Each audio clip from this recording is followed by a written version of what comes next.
आप सभी विद्यार्थियों का बहुत बहुत स्वागत है जो मेरे साथ झारखंड पीजीटी की तैयारी कर रहे हैं। जो भी विद्यार्थी झारखंड पीजीटी हिंदी से ही उनके लिए प्रस्तुत है आज प्रेमचंद जी की बहुत ही मनोहर रसीली कहानी जो मानसरोवर भाग 1 में संकलित है। बड़े भाई साहब। मेरे भाई साहब मुझसे 5 साल बड़े थे, लेकिन केवल 3 दर्जे आगे। उन्होंने भी उसी उम्र में पढ़ना शुरू किया था जब मैंने शुरू किया, लेकिन तालीम जैसे महत्व के मामले में वो जल्दबाजी से काम लेना पसंद न करते थे। इस भावना की बुनियाद खूब मजबूत डालना चाहते थे जिस पर आलीशान महल बन सके। 1 साल का काम 2 साल में करते थे, कभी कभी 3 साल भी लग जाते थे। बुनियाद ही पुख्ता न हो तो मकान कैसे पायदार बने। मैं छोटा था, वह बड़े थे। मेरी उम्र 9 साल थी, वह 14 साल के थे। उन्हें मेरी तंबीह और निगरानी का पूरा जन्मसिद्ध अधिकार था और मेरी शालीनता इसी में थी कि उनके हुक्म को कानून समझूं। वह स्वभाव से बड़े अध्ययनशील थे, हरदम किताब खोले बैठे रहते और शायद दिमाग को आराम देने के लिए कभी कभी कॉपी पर, कभी किताब के हाशिए पर चिड़ियों, कुत्तों, बिल्लियों की तस्वीरें बनाया करते थे। कभी कभी एक ही नाम या शब्द या वाक्य 10-20 बार लिख डालते। कभी एक शेर को बार बार सुंदर अक्षर में नकल करते। कभी ऐसी शब्द रचना करते जिसमें न कोई अर्थ होता न कोई सामंजस्य। मसलन एक बार उनकी कॉपी पर मैंने यह इबारत देखी, स्पेशल अमीना, भाइयों भाइयों, दरअसल भाई भाई, राधे श्याम, श्रीयुत राधे श्याम। 1 घंटे तक इसके बाद एक आदमी का चेहरा बना हुआ था। मैंने चेष्टा की कि इस पहेली का कोई अर्थ निकालूं, लेकिन असफल रहा और उनसे पूछने का साहस न हुआ। वो 9वीं जमात में थे, मैं 5वीं में। उनकी रचनाओं को समझना मेरे लिए छोटा मुंह बड़ी बात थी। मेरा जी पढ़ने में बिल्कुल न लगता था। 1 घंटा भी किताब लेकर बैठना पहाड़ था। मौका पाते ही हॉस्टल से निकलकर मैदान में आ जाता और कभी कंकरियां उछालता, कभी कागज की तितलियां उड़ाता और कहीं कोई साथी मिल गया तो पूछना ही क्या। कभी 4 दीवारी पर चढ़कर नीचे कूद रहे हैं, कभी फाटक पर सवार उसे आगे पीछे चलाते हुए मोटर कार का आनंद उठा रहे हैं। लेकिन कमरे में आते ही भाई साहब का रौद्र रूप देखकर प्राण सूख जाते। उनका पहला सवाल होता था, कहाँ थे। हमेशा यही सवाल इसी ध्वनि में पूछा जाता था और इसका जवाब मेरे पास केवल मौन था। न जाने मुंह से यह बात क्यों न निकलती कि जरा बाहर खेल रहा था। मेरा मौन कह देता था कि मुझे अपना अपराध स्वीकार है और भाई साहब के लिए इसके सिवा और कोई इलाज न था कि स्नेह और रोज से मिले हुए शब्दों में मेरा सत्कार करे। इस तरह अंग्रेजी पढ़ोगे तो जिंदगी भर पढ़ते रहोगे और एक हर्फ न आएगा। अंग्रेजी पढ़ना कोई हंसी खेल नहीं है कि जो चाहे पढ़ ले। नहीं, एरा गैरा नत्थु खैरा सभी अंग्रेजी के विद्वान हो जाते। यहाँ रात दिन आंखें फोड़नी पड़ती और खून जलाना पड़ता है, तब कहीं यह विद्या आती है। और आती क्या है, हाँ कहने को आ जाती है। बड़े बड़े विद्वान भी शुद्ध अंग्रेजी नहीं लिख सकते, बोलना तो दूर रहा। और मैं कहता हूँ तुम कितने घोंघा हो कि मुझे देखकर भी सबक नहीं लेते। मैं कितनी मेहनत करता हूँ, तुम अपनी आंखों देखते हो। अगर नहीं देखते तो यह तुम्हारी आंखों का कसूर है, तुम्हारी बुद्धि का कसूर है। इतने मेले तमाशे होते हैं, मुझे तुमने कभी देखने जाते देखा है। रोज ही क्रिकेट और हॉकी मैच होते हैं, मैं पास नहीं फटकता, हमेशा पढ़ता रहता हूँ। उस पर भी 1-1 दर्जे में 2-2, 3-3 साल पढ़ा रहता हूँ। फिर तुम कैसे आशा करते हो कि तुम यूं खेल कूद में वक्त गवाकर पास हो जाओगे। मुझे तो 2 ही 3 साल लगते, तुम तो उम्र भर इसी दर्जे में पड़े सड़ते रहोगे। अगर तुम्हें इस तरह उम्र गंवानी है तो बेहतर है घर चले जाओ, मजे से गुल्ली डंडा खेलो। दादा की गाड़ी कमाई के रुपए क्यों बर्बाद करते हो। मैं लताड़ सुनकर आंसू बहाने लगता। जवाब ही क्या था, अपराध तो मैंने किया, लताड़ कौन सा है। भाई साहब उपदेश की कला में निपुण थे। ऐसी ऐसी लगती बातें कहते, ऐसे ऐसे सुक्ति बाढ़ चलाते कि मेरे जिगर के टुकड़े टुकड़े हो जाते और हिम्मत छूट जाती। इस तरह जान तोड़कर मेहनत करने की शक्ति मैं अपने में न पाता और उस निराशा में जरा देर के लिए मैं सोचने लगता, क्यों न घर चला जाऊं। जो काम मेरे बूते के बाहर है उसमें हाथ डालकर क्यों अपनी जिंदगी खराब करूं। मुझे अपना मूर्ख रहना मंजूर था, लेकिन इतनी मेहनत, मुझे तो चक्कर आ जाता था। लेकिन घंटे 2 घंटे बाद निराशा के बादल फट जाते और मैं इरादा करता कि आगे से खूब जी लगाकर पढ़ूंगा। चटपट एक टाइम टेबल बना डालता, बिना पहले से नक्शा बनाए, बिना कोई स्कीम तैयार किए काम कैसे शुरू करूं। टाइम टेबल में खेल कूद की मत बिल्कुल उड़ जाती। प्रातः काल उठना, 6 बजे मुंह हाथ धो नाश्ता कर पढ़ने बैठ जाना। 6 से 8 तक अंग्रेजी, 8 से 9 तक हिसाब, 9 से 9:30 तक इतिहास, फिर भोजन और स्कूल। 3:30 बजे स्कूल से वापस होकर आधा घंटा आराम। 4 से 5 तक भूगोल, 5 से 6 तक ग्रामर, आधा घंटा हॉस्टल के सामने टहलना, 6:30 से 7 तक अंग्रेजी कंपोजिशन, फिर भोजन करके 8 से 9 तक अनुवाद, 9 से 10 तक हिंदी, 10 से 11 तक विविध विषय, फिर विश्राम। मगर टाइम टेबल बना लेना एक बात है और उस पर अमल करना दूसरी बात। पहले ही दिन से उसकी अवहेलना शुरू हो जाती। मैदान की वह सुखद हरियाली, हवा के वह हल्के हल्के झोंके, फुटबॉल की उछल कूद, कबड्डी के वह दाव घात, वॉलीबॉल की वह तेजी और फुर्ती मुझे अज्ञात और अनिवार्य रूप से खींच ले जाती और वहां जाते ही मैं सब कुछ भूल जाता। वह जानलेवा टाइम टेबल, वह आंख फोड़ पुस्तकें, किसी की याद न रहती और फिर भाई साहब को नसीहत और फजीहत का अवसर मिल जाता। भाई साहब को नसीहत और फजीहत का अवसर मिल जाता। मैं उनके साय से भागता, उनकी आंखों से दूर रहने की चेष्टा करता, कमरे में इस तरह दबे पाता कि उन्हें खबर न हो। उनकी नजर मेरी ओर उठी और मेरे प्राण निकले। हमेशा सिर पर एक नंगी तलवार सी लटकती मालूम होती, फिर भी जैसे मौत और विपत्ति के बीच में भी आदमी मोह और माया के बंधन में जकड़ा रहता है। मैं फटकार और गुड़कियां खाकर भी खेल कूद का तिरस्कार न कर सकता। सालाना इम्तिहान हुआ। भाई साहब फेल हो गए, मैं पास हो गया और दर्जे में प्रथम आया। मेरे और उनके बीच केवल 2 साल का अंतर रह गया। जी मैं आया भाई साहब को आड़े हाथे लूं। आपकी वह घोर तपस्या कहाँ गई? मुझे देखिए, मजे से खेलता भी रहा और दर्जे में अव्वल भी हूँ। लेकिन वह इतने दुखी और उदास थे कि मुझे उनसे दिली हमदर्दी हुई और उनके घाव पर नमक छिड़कने का विचार ही लज्जास्पद जान पड़ा। हाँ, अब मुझे अपने ऊपर कुछ अभिमान हुआ और आत्मसम्मान भी बढ़ा। भाई साहब का वो रोब मुझ पर अब न रहा। आजादी से खेल कूद में शरीक होने लगा। दिल मजबूत था। अगर उन्होंने फिर मेरी फजीयत की तो साफ कह दूंगा, आपने अपना खून जलाकर कौन सा तीर मार लिया? मैं तो खेलते कूदते दर्जे में अव्वल आ गया। जबान से एकड़ी जताने का साहस न होने पर भी मेरे रंग ढंग से साफ जाहिर होता था कि भाई साहब का वह आतंक अब मुझ पर नहीं है। भाई साहब ने इसे भाप लिया। उनकी सहज बुद्धि बड़ी तीव्र थी और एक दिन जब मैं भोर का सारा समय गुल्ली डंडे की भेंट करके ठीक भोजन के समय लौटा तो भाई साहब ने मानो तलवार खींच ली और मुझ पर टूट पड़े। देखता हूँ इस साल पास हो गए और दर्जे में अव्वल आ गए तो तुम्हें दिमाग हो गया है, मगर भाईजान घमंड तो बड़े बड़े का न रहा। तुम्हारी क्या हस्ती है? इतिहास में रावण का हाल तो पढ़ा ही होगा। उसके चरित्र से तुमने कौन सा उपदेश लिया, या यूं ही पढ़ गए? माजी, इम्तिहान पास कर लेना कोई चीज नहीं, असल चीज है बुद्धि का विकास। जो कुछ पढ़ो उसका अभिप्राय समझो। रावण भूमंडल का स्वामी था। ऐसे राजाओं को चक्रवर्ती कहते हैं। आजकल अंग्रेजों के राज्य का विस्तार बहुत बढ़ा हुआ है, पर इन्हें चक्रवर्ती नहीं कह सकते। संसार में अनेकों राष्ट्र अंग्रेजों का आधिपत्य स्वीकार नहीं करते, बिल्कुल स्वाधीन है। रावण चक्रवर्ती राजा था। संसार के सभी महीप उसे कर देते थे। बड़े बड़े देवता उसकी गुलामी करते थे। आग और पानी देवता भी उसके दास थे। मगर उसका अंत क्या हुआ? घमंड ने उसका नाम निशान तक मिटा दिया। कोई उसे एक चुल्लू पानी देने वाला भी न बचा। आदमी जो कुकर्म चाहे करे पर अभिमान न करे, इतराए नहीं। अभिमान किया और दीन दुनिया से गया। शैतान का हाल भी पढ़ा ही होगा। उसे अभिमान हुआ कि ईश्वर का उससे बढ़कर सच्चा भक्त कोई है ही नहीं। अंत में यह हुआ कि स्वर्ग से नरक में ढकेल दिया गया। शाहरुम ने भी एक बार अहंकार किया था, भीख मांग मांग कर मर गया। तुमने तो अभी केवल एक दर्जा पास किया और अभी से तुम्हारा सिर फिर गया। तब तो तुम आगे बढ़ चुके। यह समझ लो कि तुम अपनी मेहनत से नहीं पास हुए। अंधे के हाथ बटेर लग गई है, मगर बटेर केवल एक बार ही हाथ लग सकती है, बार बार नहीं। कभी कभी गुल्ली डंडे से भी अंधा चोट लग निशाना पड़ जाता है। उससे कोई सफल खिलाड़ी नहीं हो जाता। सफल खिलाड़ी वह है जिसका कोई निशाना खाली न जाए। मेरे फेल होने पर न जाओ। मेरे दर्जे में आओगे तो दांतों पसीना आ जाएगा। जब अलजबरा और ज्योमेट्री के लोहे के चने चबाने पड़ेंगे और इंग्लिस्तान का इतिहास पढ़ना पड़ेगा। बादशाहों के नाम याद रखना आसान नहीं। 8 हेनरी ही गुजरे हैं। कौन सा कांड किस हेनरी के समय हुआ, क्या यह याद कर लेना आसान समझते हो? हेनरी 7वें की जगह हेनरी 8वां लिखा और सब नंबर गायब। सफाचट। सिफर भी न मिलेगा। सिफर भी हो किस ख्याल में? दर्जनों तो जेम्स हुए, दर्जनों विलियम, कौड़ियों चार्ल्स। दिमाग चक्कर खाने लगता है, आधी रोग हो जाता है। इन अभागों को नाम भी न जोड़ते थे। एक ही नाम के पीछे 2 यम, 100 यम, चहारुम, पंजुम लगाते चले गए।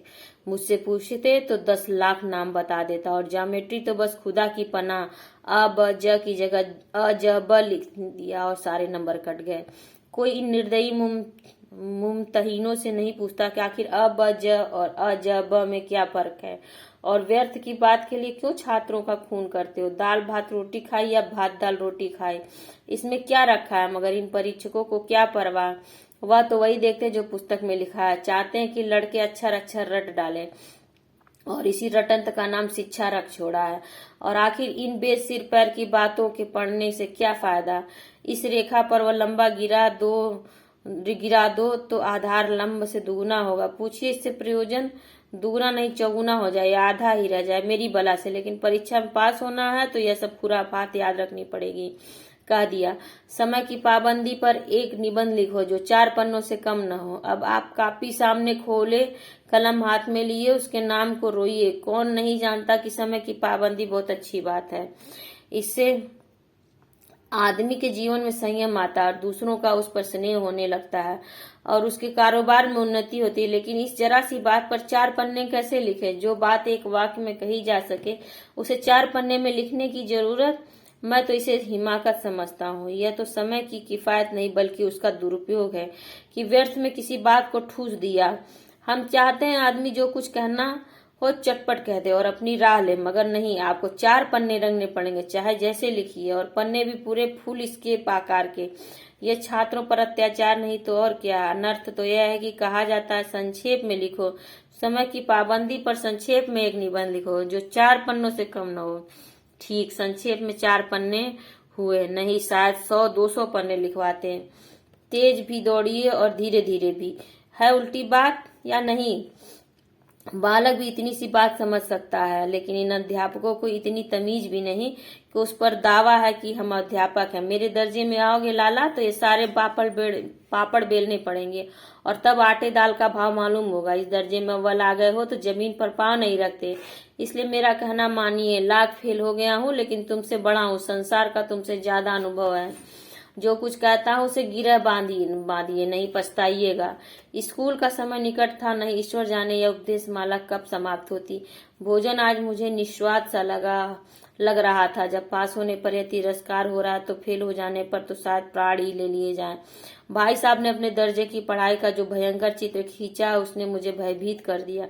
कैसे स्कूल छोड़कर घर नहीं भागा, यही ताज्जुब है। लेकिन इतने तिरस्कार पर पुस्तकों मेरी अरुचि ज्यों की त्यों बनी रही।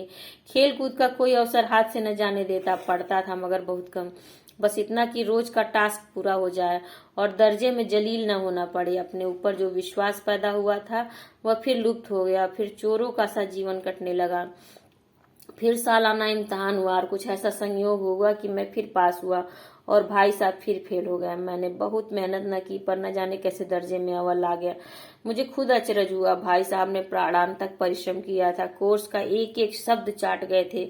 10 बजे रात तक इधर, 4 बजे भोर से 6 बजे से 9:30 तक स्कूल जाने के पहले मुद्रा कांतिहीन हो गई थी, मगर बेचारे फेल हो गए। मुझे उन पर दया आती थी। नतीजा सुनाया गया तो वह रो पड़े और मैं भी रोने लगा।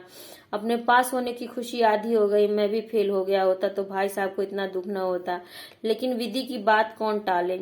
मेरे और भाई साहब के बीच में केवल 1 दर्जे का अंतर रह गया। मेरे मन में एक कुटिल भावना उदय हुई, कहीं भाई साहब 1 साल और फेल हो जाएं तो मैं उनके बराबर हो जाऊं, फिर वह किस आधार पर मेरी फजीयत कर सकेंगे। लेकिन मैंने इस कमीने विचार को दिल से बलपूर्वक निकाल डाला। आखिर वो मुझे मेरे हित के विचार से ही तो डांटते हैं। मुझे उस वक्त अप्रिय लगता अवश्य, मगर यह शायद उनके उपदेशों का असर है कि मैं दनादन पास होता जाता हूँ और इतने अच्छे नंबरों से। अब भाई साहब बहुत कुछ नरम पड़ गए। कई बार मुझे डांटने का अवसर पाकर भी उन्होंने धीरे से काम लिया। शायद वह अब खुद समझने लगे थे कि मुझे डांटने का अधिकार उन्हें नहीं रहा है, या तो बहुत कम। मेरी स्वच्छंदता भी बढ़ी।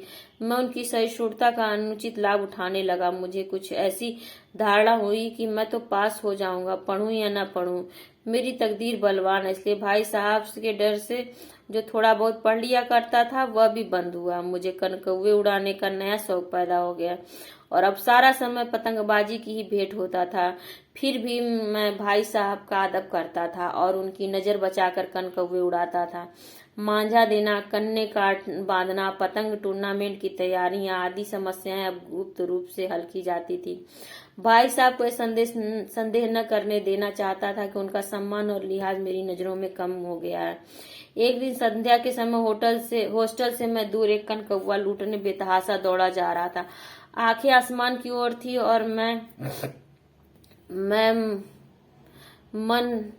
और मन उस आकाशगामी पथी की ओर जो मंद गति से झूमता पतन की ओर चला आ रहा था, मानो कोई आत्मा स्वर्ग से निकलकर विरक्त मन से नए संस्कार ग्रहण करने जा रही हो।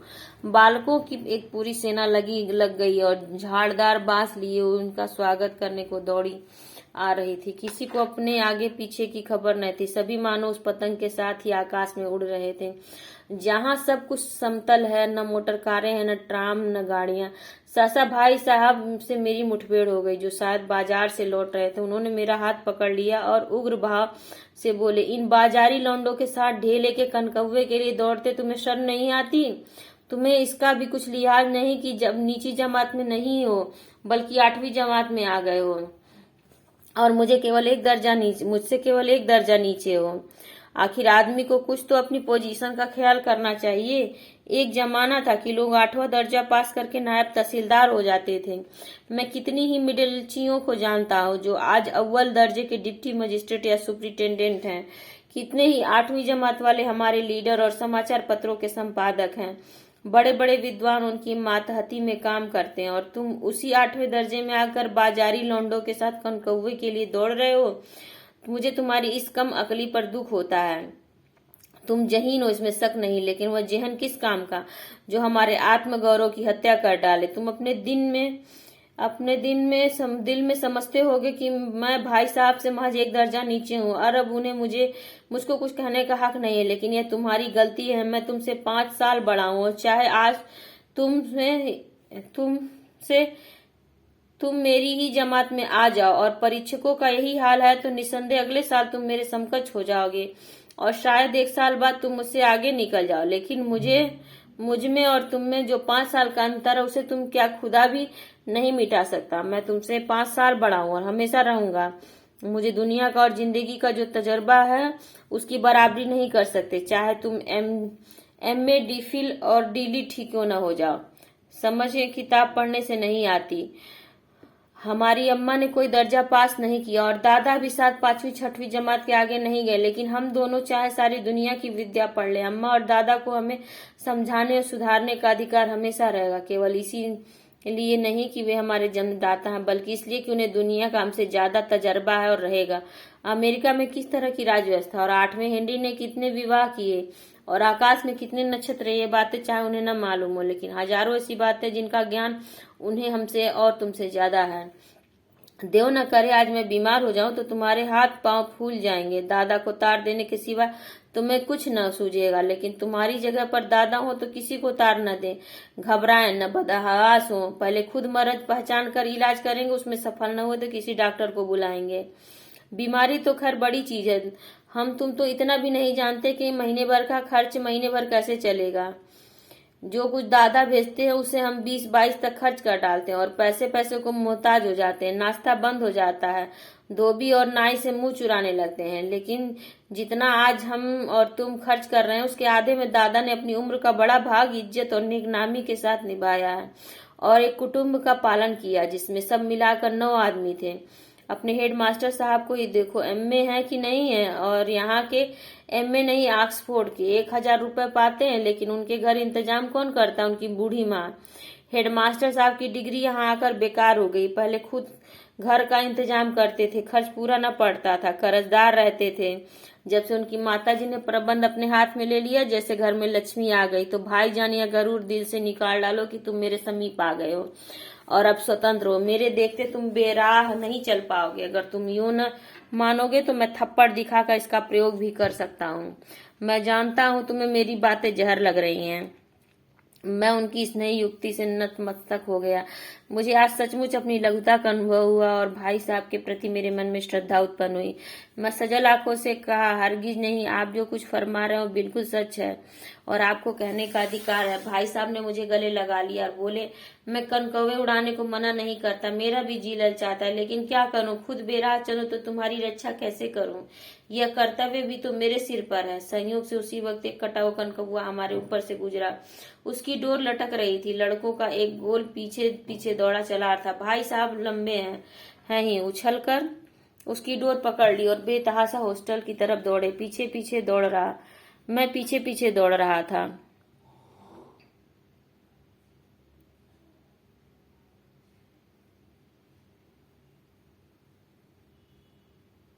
ये कहानी खत्म होती है बड़े भाई साहब। उम्मीद आप लोगों को जरूर समझ में आई होगी, पसंद आई होगी। कोई भी प्रश्न हो मन में तो कमेंट सेक्शन में जरूर पूछिए और इस वीडियो को जरूर लाइक शेयर सब्सक्राइब करिएगा। अपने एजुकेशनल ग्रुप में जरूर सब शेयर करिएगा। जो बच्चे झारखंड पीजीटी की तैयारी करते हैं उन तक जरूर इनको पहुंचाने का प्रयास करिएगा। कोई प्रश्न हो तो कमेंट सेक्शन में जरूर पूछिएगा। धन्यवाद आप सभी का।